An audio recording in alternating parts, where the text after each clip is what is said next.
언젠가 하여튼 신문을 보니까 법정에서 박근혜 대통령이 막 쫙 째려봤다고 그렇죠. 기사가 났던데 어떤 네. 상황이었습니까, 그게? 유영하 변호사하고 저하고 이제 논쟁이 일어나서. 설전벌였어요. 네네. 그러면서 제가 이제 진실을 왜곡하지 말아라. 그러니까 내가 언제 진실을 왜곡했냐. 아니, 당신들이 지금 진실을 왜곡하면서 나한테 질문하지 않았냐는데 유영하 변호사가 말을 함부로 하지 말라고. 그러면서 이제 같이 이제 째려본 거죠, 이제. 네. 그때 인상이 어땠어요? 그 박근혜 대통령의 그 분위기라든가. 네네. 네, 그때 처음 만난 거죠. 근접거리에서는 한번 본 적은 있었어요. 아프리카 순방 때. 작년 2016년 5월 달에. 거기에서 이제 한번 지나가시는 걸 뵀었는데, 이번에 그 법정에서 봤을 때는 많이 달랐죠.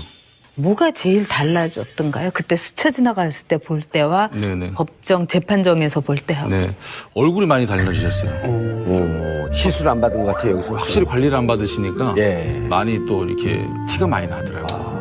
정유라 씨가 다시 이제 검찰에 수사의 대상이 됐고 다시 사법에 심판을 받게 됐는데 우리 노승일 선생님이 최근에 네. 참고인 수사를 다시 받았다고 하셨지 않습니까? 네네. 그래서 상당히 유의미한 진술을 했다고 들었는데 주로 어떤 내용들을 하셨습니까? 가장 핵심적인 게 그때는 그거였었어요. 외환관리법. 외환관리법. 네. 제가 이제 박원호 원장한테 받았던 서류 중에 정유라가 박원호 원장한테 2만 5천 유로를 넘겨준 게 그리고 박원호 원장이 받았다는 게 적혀 있어요. 그러면 2만 5천 유로면 나갈 때도 신고해야 되고 들어갈 때도 신고해야 되거든요. 왜 이게 가능했느냐? 프리패스예요, 프리패스. 이들은 VIP입니다, 인천공항에서는. 구체적으로 느껴지던가요? 뭐 상황? 어디에서 딱 느꼈냐면요. 프랑크푸르트에서 느껴졌어요. 최순실은 딱 백 하나 딱 끼고 오고요. 비싼 케이스를 3개를 대한항공 지점장이 끌고 나오고 또 여직원이 스포츠 백을 3개를 또 끌고 나와요. 대한항공 지점장이 카트 끌고 나오는데 거기에 있는 독일인 보안 검사하는 사람들이 붙잡겠냐고요. 그냥 무조건 그냥 통과하죠. 그럼 인천공항에서는요 어떻게? 인천공항에서는 제가 VIP 쪽으로 이용하는 걸로 알고 있어요.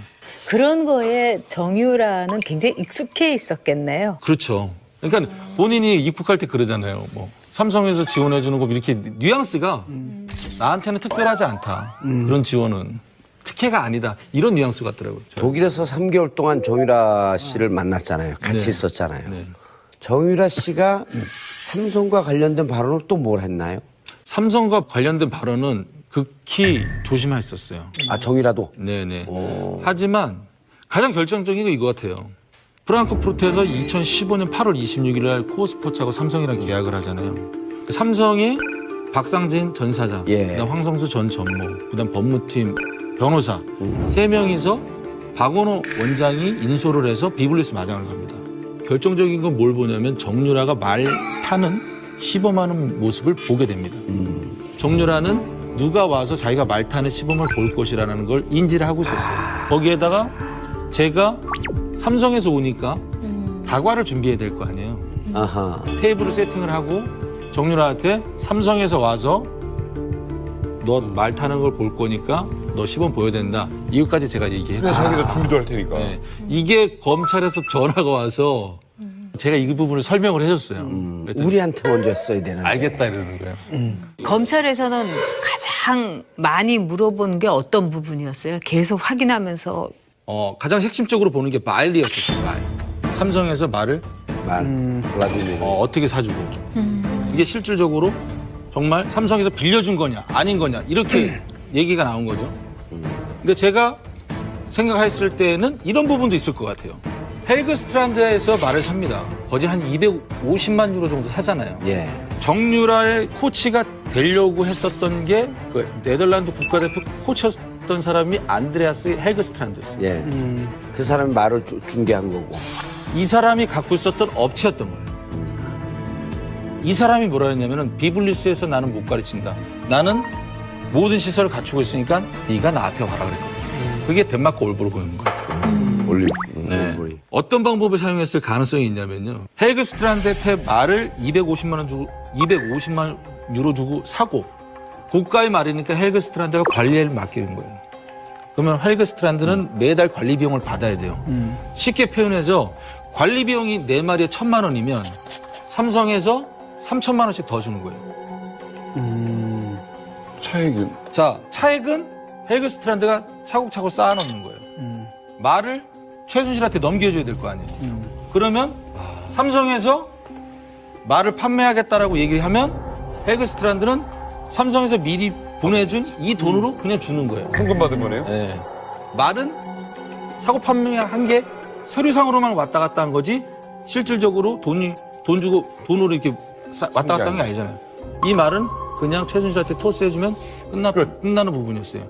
그러니까 박원호 원장이 저한테 딱 하는 말이 삼성 돈은 아무리 먹어도 탈이 안 난다. 그만큼 삼성은 치밀하다. 여기에서 이 부분이 나왔던 거죠. 자, 최근 재판에서 또 하나의 충격적인 증언이 있었죠. 최순실 소유의 회사 비덱스포츠에서 정유라 씨한테 600만 원이 넘는 월급을 지급했다라는 얘기인데 저 부분은 저는 이렇게 해석하고 싶어요. 독일에 들어가면 무비자 상태에서 3개월을 체류할 수 있습니다. 그렇죠.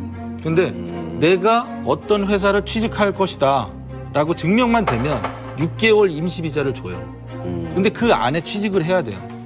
근데 정유라도 일단은 더 이상 연장이 안 되는 상황이었는데 가장 쉬운 방법은 노동비자였었던 거예요. 그러니까 노동비자를 받으려면 어떻게 됐나? 독일에도 우리나라와 마찬가지로 4대 보험이 있습니다. 그 낸 세금 영수증이 있어요. 내역이 있어야 돼요. 그 내역을 만들기 위해서 저 600만 원. 직원들한테 준 것처럼 했을 수도 있는 가능성이 큰 거죠. 정유라의 월급이 600만 원, 저 친구한테 걔 그 유지 비용도 600만 원이 모자른데 600만 원 말도 안 되죠. 별 의미가 없는. 의미가 없는 거죠. 저거는 비자 때문에. 비자를 받기 위한 하나의 수단으로 세금을 낸 것이다. 아니 정유라 씨도 600 받는데 노 부장님은 왜 이렇게 월급을 그때 그 사건 터졌을 때 그 독일에서 지내던 시절에 그 사진 뭐 이런 거 좀 봤거든요. 네네. 근데 무슨 저기 뭐 오지타만 거의 그 수준이었다고. 그 당시 어떻게 된 겁니까, 그건? 아, 그때 당시에 최순실 씨가 9월 20 며칠경인가? 잠깐 이제 데이비드 윤이라는 사람이 네. 한국에 와요. 들어보네. 독일에 있다가 한국에 가서 잠깐 갔다가 최순실을 만나고 와서 저한테 부장님 전 좀 잠깐 보세요 하더라고요. 그래서 왜 무슨 일이세요? 그러니까는 부장님 회장님께서 모든 거 다 정리하고 한국에 들어오랍니다. 그러는 거예요. 내가 왜 들어가냐 한국에 그랬더니 그건 다 이유를 모르겠다. 난 안 들어가겠다. 그러면은 회장님께서 월급을 못 준다고 합니다. 그러더라고요. 또 그러면 독일에서 주기로 한 150만 원 주지 말고 한국에서는 200만 원 붙여준다고 했으니까 그것만 줘라 하면 그렇지 않냐. 그렇게 전해라. 그렇게 했죠. 그 다음부터 부식을 딱 끊는 거예요. 그래서 제가 방법이 하나밖에 없었어요. 밥해서 물 말아서 간장 타서 한 보름을 먹었어요. 그러고 난 다음에 제가 모든 문서들을 그 와중에 이제 그렇게 물 말아 먹으면서 문서들이 하나둘씩 들어오면은 다 복사를. 스캔을 해서 파일로 만들죠. 그때는 왜 그게 스캔하고 그게 왜? 진행 사항을 더 많이 알아야 됐었던 부분도 있었어요. 네. 그때 당시에는 정경유착이라는 건 알았어요. 정경유착까지만. 선수들을 선발하기로 돼 있었던 거는 저는 그렇게 인지하고 들어갔어요. 마장마술 3명, 장애물 3명. 박원호 원장님도 그렇게 얘기를 했었고 박원호 원장님도 최순실한테 제가 봤을 땐 속은 거예요. 박원호 원장님 같은 경우에는 그 장애물 선수를 좀 누구를 좀 컨택을 하려고 좀 알아보러 다녔던 적이 있어요. 그것도 사실이에요. 하지만 최순실이 꼴값 떨고 있네. 누구 때문에 이게 생겼느냐 해서 모든 게 다 틀어졌죠. 그래서 박원호 원장님 그다음부터 선수 안 알아보러 다닙니다. 자, 오로지 이 한 사람만을 지원하기 위해서 만든 프로그램이었던 거예요. 그러니까 그게 그 전에 2014년 2월 달에는 권력형 비리를 했죠. 김종 전 차관이 사단법인이 쓸 장소로 일산 올림픽 스포츠센터와 분당 올림픽 스포츠센터를 파워포인트로 만들어서 갖고 오죠. 운영권, 그 다음에 시설도 사용할 수 있게끔. 둘 중에 하나 택해라. 그 파워포인트는요, 바로 사단법인에 갔어도 되는 파워포인트였어요. 모든 계획이 쫙. 그거를 잘 만들었다 그러더라고. 근데 이번에 이제 또 나온 증거 중에 최순실 씨가 운영하던 그 광고에서 플레이그라운드. 그렇죠. 그것도 그 전에 알고 있었어요? 플레이그라운드 전시는 코어 플랜이었어요. 플랜. 코어 플랜. 자, 2015년 8월 초에 한국에도 법인을 만들 것이라고 그랬거든요. 근데 독일 법인과 한국 법인의 둘 다 이름이 안 정해진 상태였어요. 그런데 코어 스포츠로 정해지면서 한국 법인도 코어 플랜이라고 정해진 거예요. 자, 독일은 스포츠 매니지먼트, 한국에 있는 코어 플랜은 광고회사였다. 광고회사. 주력이. 예. 어떤 주력이었냐? 정부에서 그 이미지 광고 많이 하잖아요. 홍보. 발주하고 코어 플랜은 수주를 하고. 이야. 그 다음에 기업들 광고도 수주를 하고. 최순실이 노승희를 왜 나가라고 했냐? 되게 궁금했었잖아요. 예. 고영태가 독일에 들어와서 친구도 보냈는데 최순실, 박원호, 고영태가 셋이서 얘기해 보니 이 판도 아니라는 거예요. 승마 2020년 도쿄 올림픽의 금메달이 목표가 아니라 돈의 목표였었구나라는 결론을 내린 거예요. 그래서 고영태가 삼성하고 계약 끝나고 한 며칠 있다가 바로 한국에 들어갑니다. 한국에 들어오자마자 고영태가 먼저 한 일은 코어 플랜을 없애요. 근데 최순실이 지시를 해서 만들었는데 고영태가 없앴단 말이에요. 저보러 한국 들어와서 고영태를 찾으라는 거예요. 말이 안 되잖아요. 그래서 나는 그런 이유로 하면 안 들어가겠다. 아, 이렇게 된 거군요. 최순실과 고영태의 관계가 어떤 관계이길래 고영태가 최순실의 허락도 받지 않고 막 회사도 없애버리고 하는 거 어느 정도 관계가 고영태는 좀 올바른 생각을 갖고 있었어요. 어떤 올바른 생각이냐면 최순실이 이런 걸 갖고 와요. 근데 고영태는 그 전에 이제 VIP하고의 관계를 좀 알았었나 봐요. 최순실하고의. 그래서 이거는 나중에 문제가 생깁니다. 이거는 나중에 VIP에까지도 문제가 생길 겁니다라고 해서 계속 노를 하는 거예요. 근데 내가 재밌는 얘기를 했는데 만약에 그 남민석 씨 같은 경우에 재밌는 얘기를 했는데 안 웃어주면 화나잖아요. 서운하지. 네. 최순실도 마찬가지예요. 아니 돈 버는 거 갖고 왔는데 얘가 문제가 생긴다 안 한다고 딱 냉소적으로 반응 보이니까 너 그만둬. 너 앞으로 나랑 만나지 마. 어디 건방지게. 예. 이렇게 된 거예요. 나중에 제일 궁합이 잘 맞았던 게 제 생각에는 차은택이었다. 그러니까 차은택이 이러니까 풀리네. 초창기에 노승일, 고영태가 차지하던 그 자리를 나중에 다 차고 들어간 거야 보니까. 박근혜 전 대통령이 안종범 수석 수첩에 대해서 모르쇠로 계속 일관했었잖아요. 근데 예. 이번에 또 새로 확보한 수첩 7건이 나왔어요.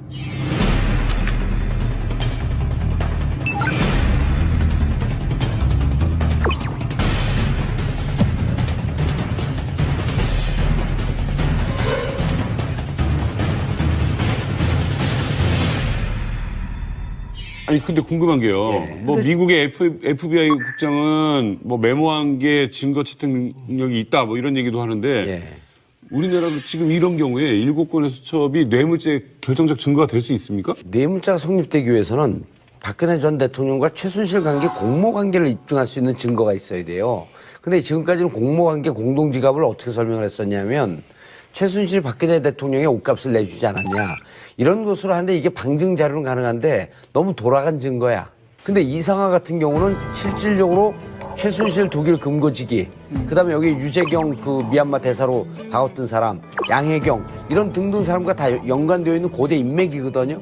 그러니까 실질적으로 이상화 금고지기에게 이 전화번호를 안종범에게 줬다라고 하는 것은 안종범에게 이상화에게 삼성에서 돈이 들어오는 등등을 확인해라라고 하는 것을 지시했을 가능성이 무척 높고 그리고 두 번째 00149 이렇게 되잖아요. 001은 뭡니까? KT 아니에요. 박근혜 대통령 KT 이동수 거기 그 자기 직원을 박아놓잖아요. 9월 13일서부터 요 전화번호와 전화통화가 된 내역을 다 조사를 하면 이상화가 삼성과 연결된 전화가 어디에서든지 나오면 이건 완전 스모킹건이 되는 거죠. 이동수는 최순실이 그 KT의 광고 담당 임원으로 꽂아놓은 거예요. 그러니까 자기 회사에다가 광고 갖다 줄 사람으로. 그렇죠. 근데 플레이그라운드는 최순실 소유의 이제 다 광고 회사고. 네. 그러니까 KT를 통해서 플레이그라운드에다 광고를 몰아주었다가 좀 구설수에 올랐나 보죠. 그렇죠. 그러니까 뭐 한쪽에 몰아준다고 오해. 그러니까 그런 일 없게 하라. 한 다음에 한 며칠 있다가 6월 20일 날 다시 지시사항이 나오는데 이동수 광고 받아주기 점검. 그 일 잘 됐느냐. 확인. 점검해봐라, 확인해봐라 이거죠 지금. 그렇죠. 그러니까 대통령이 알아서. 네, 맞 근데 이거를 전에는 어떻게 증언했냐? 그 박근혜 그 전 대통령은 이 부분에 대해서 전혀 모른다 그랬어요. 그치.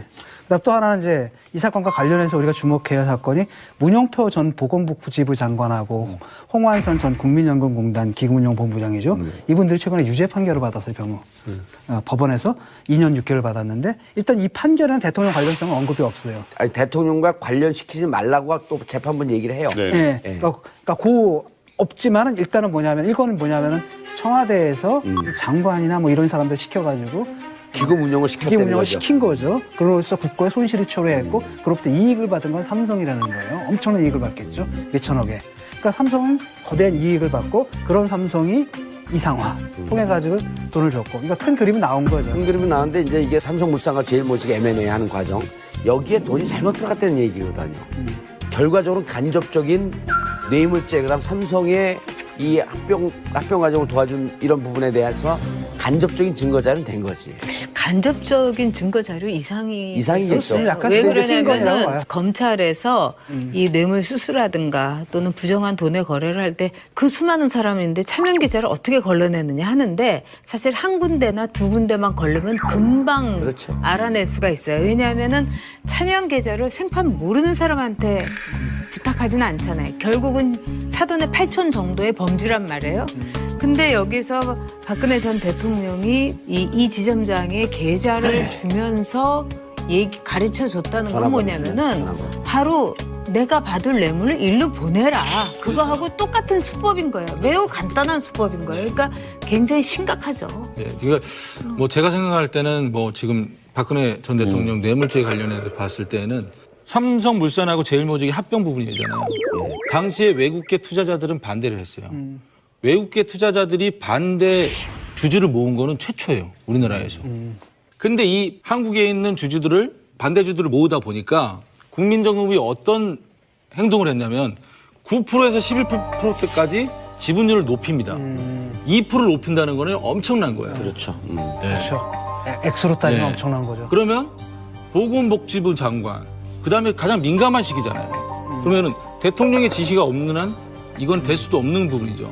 그러니까 삼성에서 부탁을 해서 국민연금이 캐스트보드 역할을 해줬고 돈은 전영 의원님이 말씀하신 대로 최순실 쪽으로 빼준 거고 그리고 박근혜 전 대통령과 최순실은 인척관계가 아니잖아요. 그러니까 민정에서 관리 대상이 아니란 말이죠. 그러니까 이쪽으로 뺐을 가능성은 충분하다는 거죠.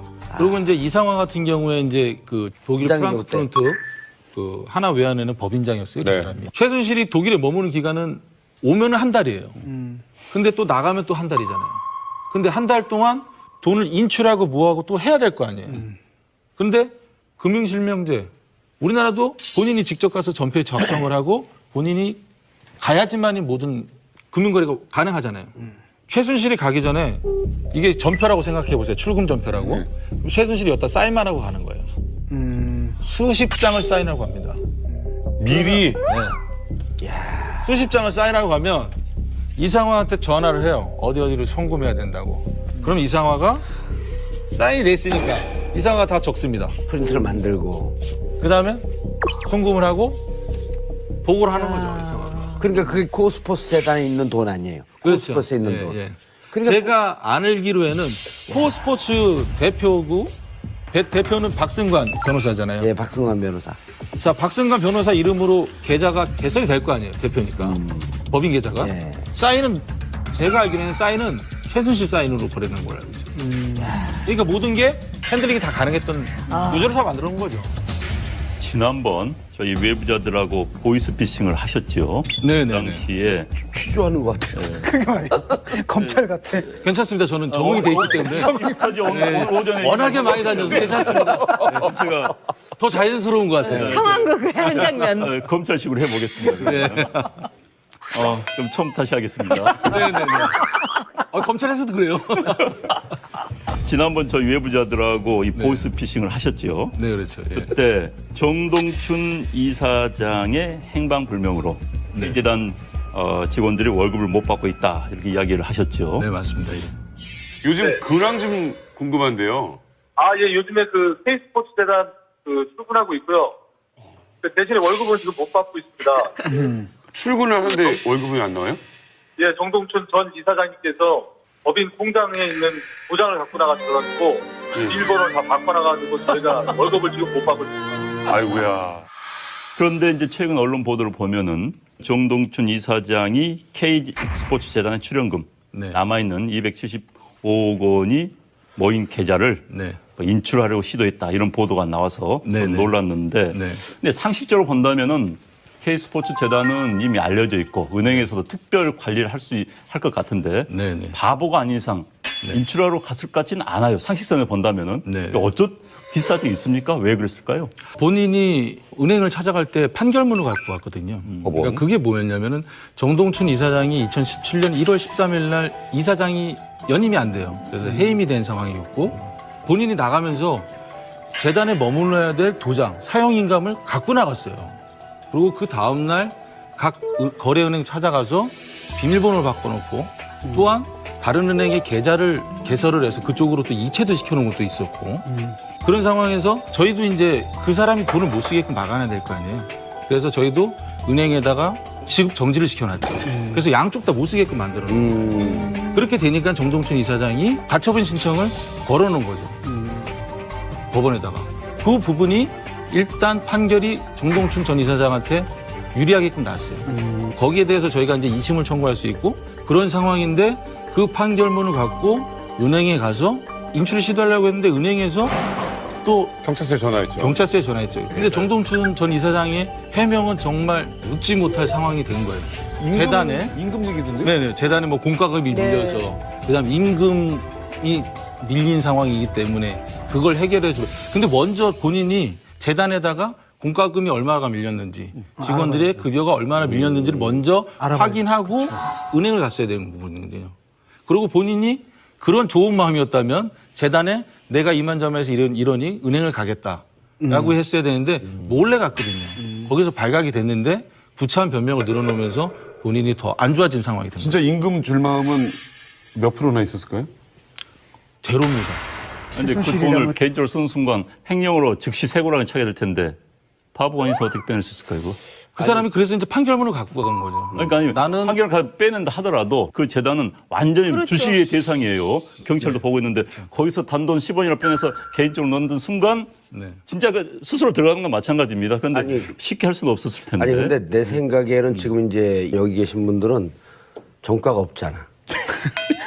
왜요? 이게 전과자의 심리는요. 코너에 몰리고 그럴 땐 도망갈까 하고 돈 이거밖에 안 보이는 거예요. 그분이 전과자예요? 아니 그러니까 이게 안에 있는 사람들 심리가 이제 다 구속이 돼 있잖아요. 그럼 이제 코너에 몰린 거거든 돈을 갖고 튀어라밖에 없는 거예요.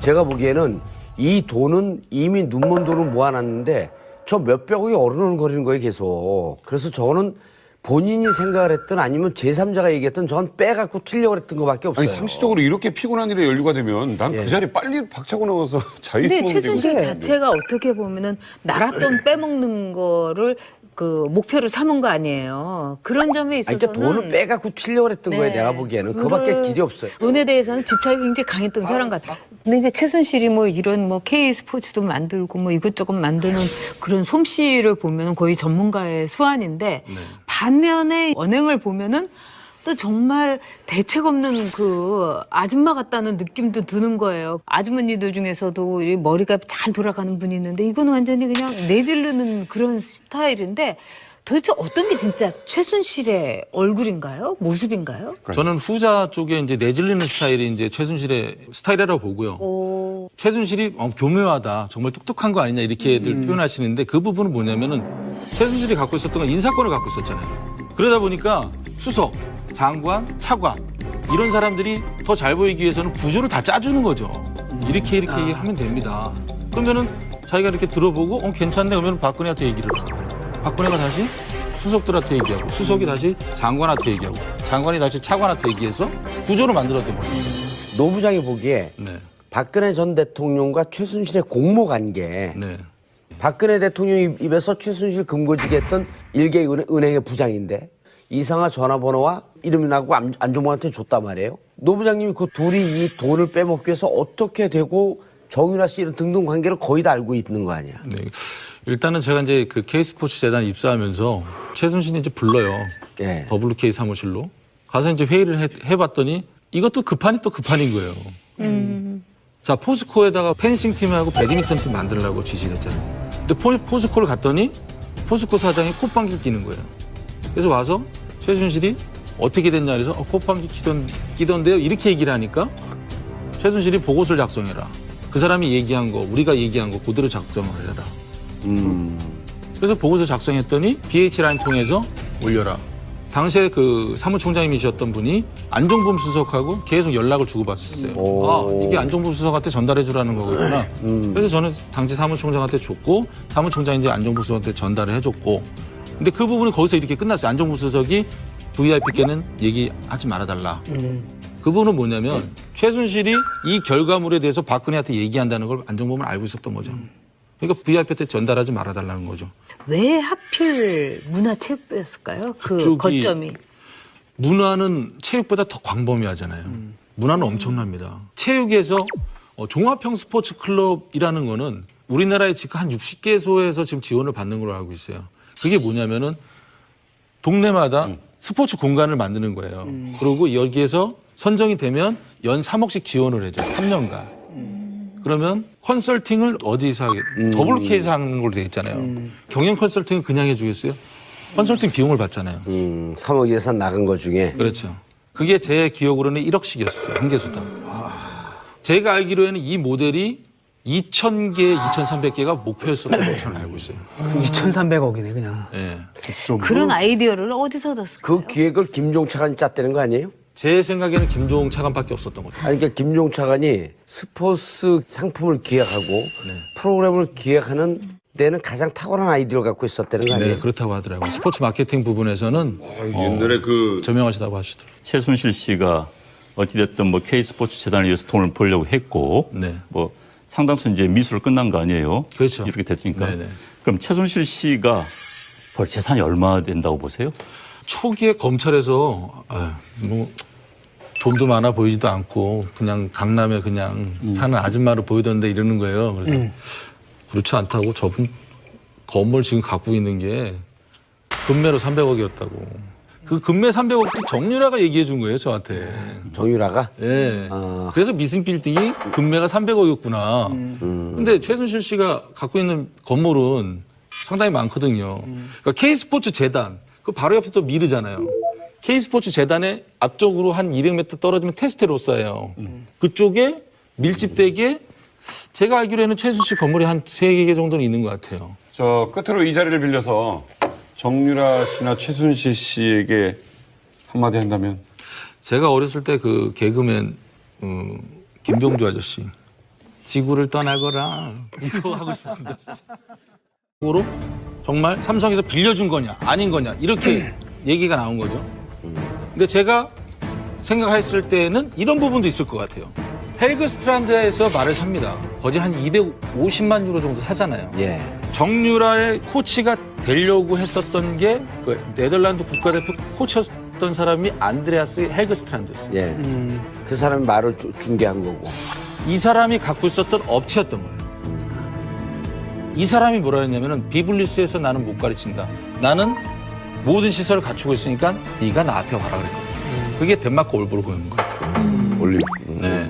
어떤 방법을 사용했을 가능성이 있냐면요. 헬그 스트란드의 말을 250만 유로 주고 사고 고가의 말이니까 헬그 스트란드가 관리를 맡기는 거예요.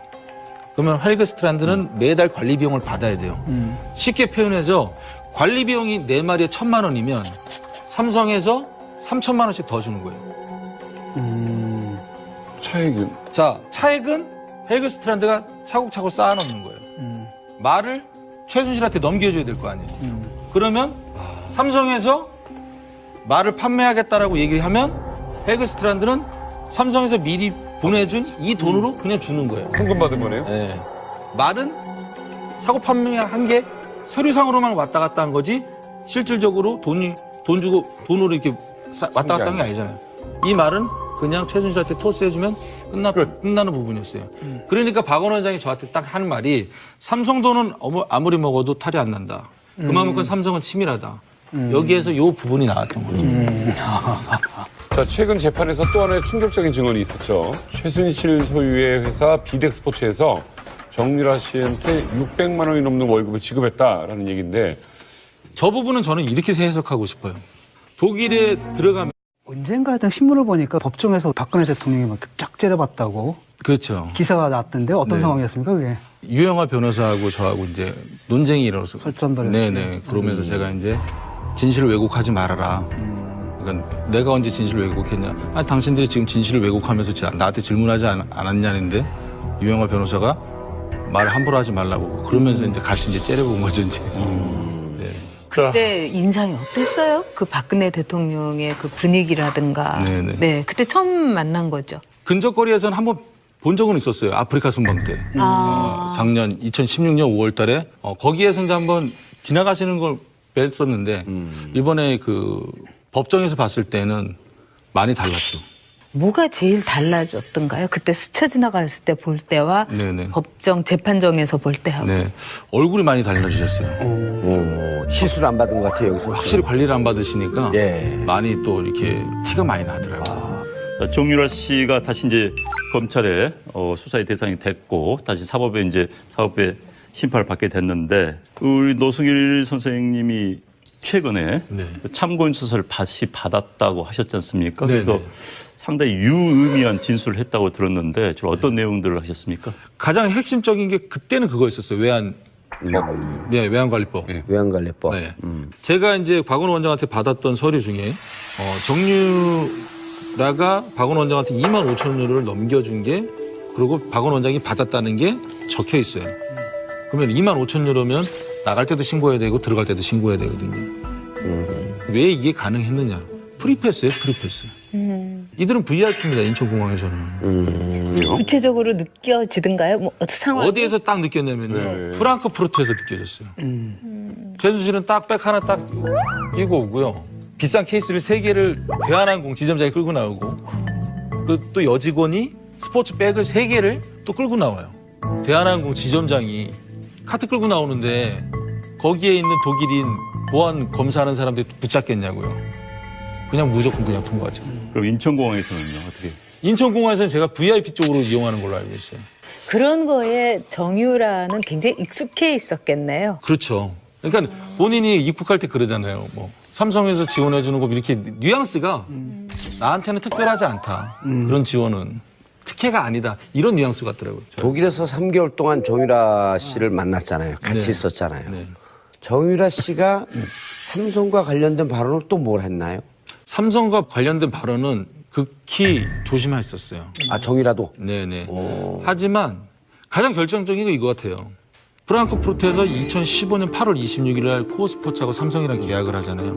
삼성의 박상진 전 사장, 예. 그다음 황성수 전 전무, 그다음 법무팀 변호사 3명이서 박원호 원장이 인솔을 해서 비블리스 마장을 갑니다.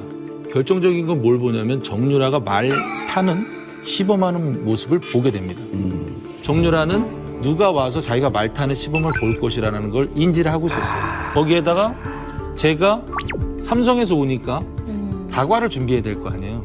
아하. 테이블을 세팅을 하고 정유라한테 삼성에서 와서 너 말 타는 걸 볼 거니까 너 시범 보여야 된다. 이것까지 제가 얘기했어요. 근데 자기가 준비도 할 테니까. 네. 이게 검찰에서 전화가 와서 제가 이 부분을 설명을 해줬어요. 그랬더니 우리한테 먼저 했어야 되는데. 알겠다 이러는 거예요. 검찰에서는 가장 많이 물어본 게 어떤 부분이었어요? 계속 확인하면서. 가장 핵심적으로 보는 게 말리였었어요. 말. 삼성에서 말을 블라디미르. 어떻게 사주고 이게 실질적으로 밥해서 물 말아서 간장 타서 한 보름을 먹었어요. 그러고 난 다음에 제가 모든 문서들을 그 와중에 이제 그렇게 물 말아 먹으면서 문서들이 하나둘씩 들어오면은 다 복사를. 스캔을 해서 파일로 만들죠. 그때는 왜 그게 스캔하고 그게 왜? 진행사항을 더 많이 알아야 됐었던 부분도 있었어요. 네. 그때 당시에는 정경유착이라는 건 알았어요. 정경유착까지만. 선수들을 선발하기로 돼 있었던 거는 저는 그렇게 인지하고 들어갔어요. 마장마술 3명, 장애물 3명. 박원호 원장님도 그렇게 얘기를 했었고 박원호 원장님도 최순실한테 제가 봤을 때는 속은 거예요. 박원호 원장님 같은 경우에는 그 장애물 선수를 누구를 컨택을 하다가 좀 알아보러 다녔던 적이 있어요. 그것도 사실이에요. 하지만 최순실이 꼴값 떨고 있네. 누구 때문에 이게 생겼느냐 해서 모든 게 다 틀어졌죠. 그래서 박원호 원장이 그다음부터 선수 안 알아보러 다닙니다. 자, 오로지 이 한 사람만을 지원하기 위해서 만든 프로그램이었던 거예요. 그러니까 그게 그 전에 2014년 2월 달에는 권력형 비리를 했죠. 김종 전 차관이 사단법인이 쓸 장소로 일산 올림픽 스포츠센터와 분당 올림픽 스포츠센터를 파워포인트로 만들어서 갖고 오죠. 운영권, 그다음에 시설도 사용할 수 있게끔 둘 중에 하나 택해라. 그 파워포인트는요 바로 사단법인에 갔어도 되는 파워포인트였어요. 모든 계획이 쫙. 그거를 잘 만들었다 그러더라고. 근데 이번에 이제 또 나온 증거 중에 최순실 씨가 운영하던 그 광고에서 플레이그라운드. 그렇죠. 그것도 그 전에 알고 있었어요? 플레이그라운드 전시는 코어 플랜이었어요. 플랜. 코 플랜. 자, 2015년 8월 초에 한국에도 법인을 만들 것이라 그랬거든요. 근데 독일 법인과 한국 법인의 둘 다 이름이 안 정해진 상태였어요. 그런데 코업 스포츠로 정해지면서는 무비자 상태에서 3개월을 체류할 수 있습니다. 근데 내가 어떤 회사를 취직할 것이다 라고 증명만 되면 6개월 임시 비자를 줘요. 근데 그 안에 취직을 해야 돼요. 근데 정유라도 일단은 더 이상 연장이 안 되는 상황이었는데 가장 쉬운 방법은 노동비자였었던 거예요. 그러니까 노동비자를 받으려면 어떻게 된다? 독일에도 우리나라와 마찬가지로 4대 보험이 있습니다. 그 낸 세금 영수증이 있어요. 내역이 있어야 돼요. 그 내역을 만들기 위해서 저 600만 원. 직원들한테 준 것처럼 했을 수도 있는 가능성이 큰 거죠. 정유라의 월급이 600만 원, 저 친구한테 걔 그 유지 비용도 600만 원이 모자른데 600만 원 말도 안 되죠. 별 의미가 없는. 의미가 없는 거죠. 저거는 비자 때문에. 비자를 받기 위한 하나의 수단으로 세금을 낸 것이다.